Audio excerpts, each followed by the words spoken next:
Hello everybody, this is ManuS and welcome back to the MTG Arena set review for M20. It's time to talk about the blue cards now that the weekend is over, but before we do, you know the drill. Hit the subscribe button down below, turn on the notification icon, and make sure you don't miss out on the rest of the series and future content. So let's dive right in. Alright, first we have a new Planeswalker, Mu Youngling Sky Dancer.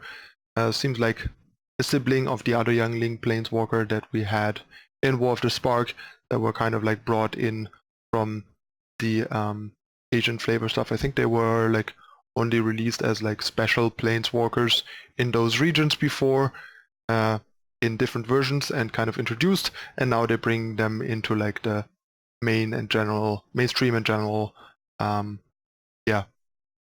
Magic, which is kind of cool and nice to see them get some more love and bring in this Asian flavor. I think they're mostly like Chinese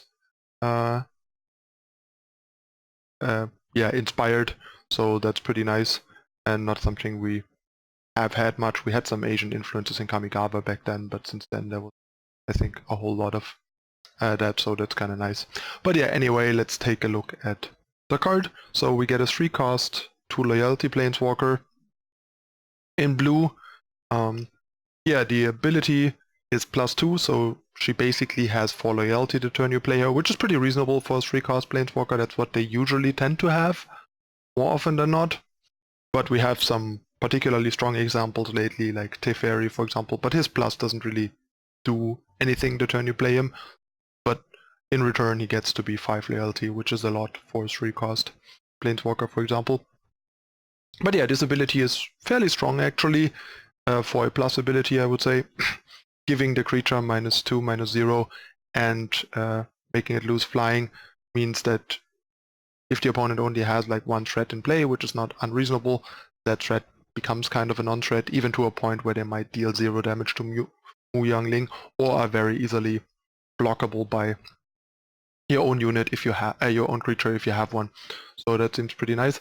The downside is kind of that the Planeswalker only has one mode the turn she comes down, so you have to keep her alive and ideally not take any damage so she doesn't die to minus. So you can minus next turn, but then on turn 4 you get a 4/4 flying token for -3, which is pretty powerful. So the card is a bit slow, usually takes a turn to do something, and if she takes damage in the process, she either can't minus, or if she only takes 1 damage, she dies if you minus her. So that's a bit problematic. Problem for now, I think, is that the competition of Planeswalkers is so steep in the format right now that I'm not sure how likely Mu Youngling is to see a lot of play, and if she's gonna see play, how much. But long term, she definitely seems like an interesting card that could have potential in Constructed. But War of the Spark is kind of making life hard for more Planeswalkers. They have to be pretty strong to compete with what we already have. And yeah, the emblem is kind of nice. It's a nice late game ultimate that kind of means that a control player where you just go ++ can't really ignore it. So after 4 turns you can already ultimate her if you want to throw her away, or like 5 turns if you want to keep her around. And then, yeah, turning your islands into tap draw card, super powerful in grindy games. So she definitely has things going for her and is the kind of threat that you can't ignore and just threatens to like take over the game if she's left unchecked, which is important. In Limited, obviously, she's even more brutal. Like in Limited, this seems like an utter bomb. She's cheap, she makes massive flyers, she controls the board, and she can win the late game. She does it all. Next we have Cavalia of Gales, the blue Cavalier. Pretty powerful all in all, I would say. Doesn't do anything fancy, it's just a great threat that is very robust. We get a 5/5 flying for 5. When you play Cavalier of Gales, you effectively get to Brainstorm, draw 3, put 2 from your hand back. So you get some extra, like it's basically a better version of this cantripping when you play it, because you get some extra information. You can maybe shuffle a card or 2 away if you can shuffle your deck afterwards, either the same turn or the next turn, and you obviously get more information to work with and get access to like 2 cards possibly earlier than you normally would. So there's a whole lot of benefits over the usual draw card here, even though brainstorm effects are not as powerful on a 5-drop and in standard as they are in older formats. And on top, if it dies, you'll also get some extra manipulation by Scry 2, which in the late game can almost be worth another card. So in limited, this is a powerhouse, and even in constructed, this seems like power level wise, it could be good enough. The main question is basically, is there a deck that wants it? Right now there is none that already is established that would want it, I think. But that doesn't mean there might be some deck evolving that can and wants to support this. So definitely a card to keep in mind when building decks and looking at decks as an option. Then we have Agent of Treachery. This seems a bit gimmicky and expensive for constructed usually. Also, given that we have pretty powerful control magic effects already. In limited, however, this is really powerful. 7 cost 2/3 that steals a permanent, not just a creature, a permanent. It's pretty powerful. In constructed, maybe it could make it into like some sideboard on an off chance fringe, but like given that we have mass manipulation in the Simic deck already, it seems unlikely that this is gonna make its way into decks, because that's the deck that would most likely want it, and it already has a more powerful option that fits the deck better. And yeah, the added line of just like drawing 3 cards if you control 3 or more permanents that you do not own. It's just kind of like a random thing that is tagged on there that can come up. But that's also the line that might make it interesting in small numbers in the sideboard of said Simic deck, for example, simply because that deck actually has a realistic chance of going like mass manipulation, steal 2 things, then like play this, steal another thing, and draw 3 cards, go. So it does powerful stuff, but it is also pretty expensive and it has competition. But in limited, simply for the like effect of being almost 3 for 1 if you want to count the 2/3, or like 2.5 for 1, is pretty powerful. Then we have Atemsis, All-Seeing. Yeah, in comparison to Cavalier, this looks a whole lot worse. So there's quite a discrepancy between the rare and the mythic rare.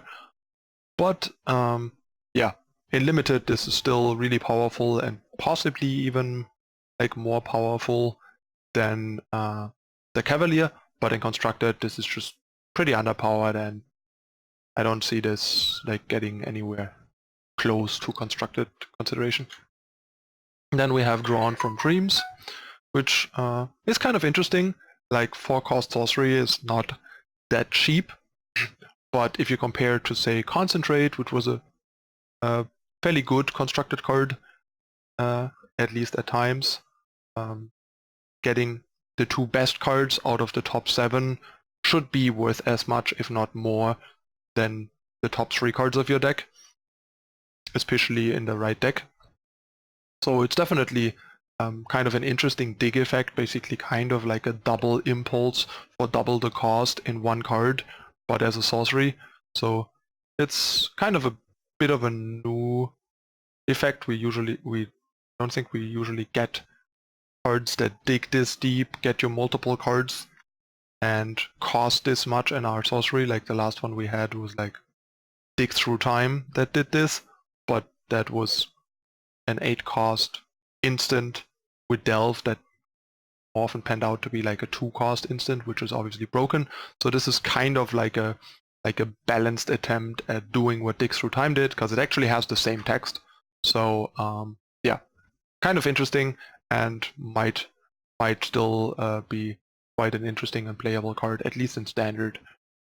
And in limited, I mean, it's pretty good value, and 7 cards in a 40-card deck is a whole lot bigger percentage of your deck that you get to dig through, and makes it that much more likely to find your best cards and so on. So if your deck can afford to like just spend 4 mana on no board impact, this seems great. Next we have Dungeon Geists, not much to say about it in limited here. It's just a bomb, just a spoiler.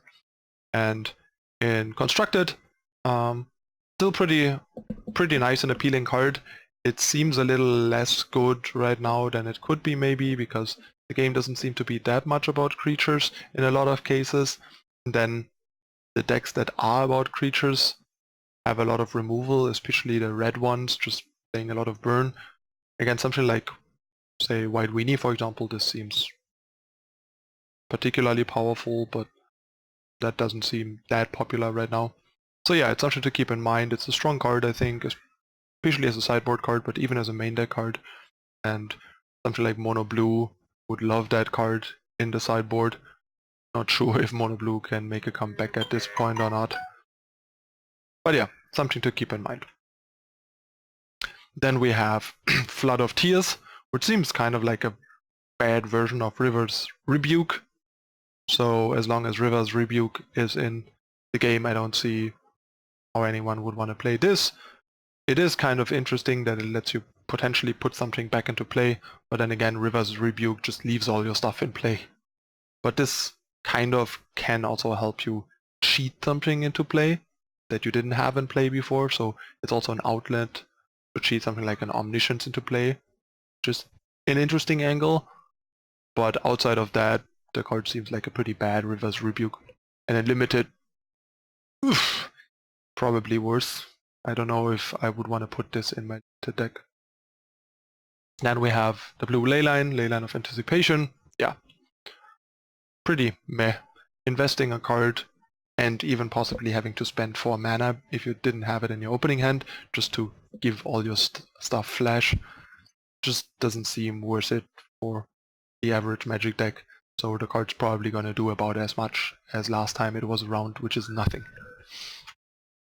Next we have Masterful Replication. This seems pretty weak for constructed, but in limited getting 2 3/3 golems for 6 seems solid. Not great though, so the card's a bit underwhelming for a rare. The second mode seems particularly underwhelming in limited. So yeah, the card is surprisingly weak for a rare. This seems almost a bit more like an uncommon, like a decent uncommon to me, so a bit surprised that this is a rare. And last but not least, for part 1, we have Tail's End. This card's kind of curious to me. Like, it's a 2-cost instant, it counters an activated or triggered ability, basically Stifle for 1 mana more, or a legendary spell, which is such a weird thing. Like, it feels so just tacked on, because both other counter options are like abilities, and then they tacked on this weird kind of fringe actual counter of like countering a spell, which is really strange. I mean, it counters Planeswalker, so that's pretty nice. So in constructed, it actually doesn't seem that useless. Like, there are probably still too many better options, especially with like Negate and Dovin's Veto and Spell Pierce and Disdainful Stroke around. But it does interesting things, so maybe it'll pop up a bit here and there, but it's a really weird card and seems kind of like a forced design, so it's a bit strange to me. And in limited, doesn't seem great. Like, would you play Stifle in limited? Not so. Legendaries aren't a big deal in limited, especially in this format, so yeah, it doesn't seem particularly good. Alright, and this was part 1. I'll be back in a moment with part number 2 with the next 10 blue cards, so see you in a moment.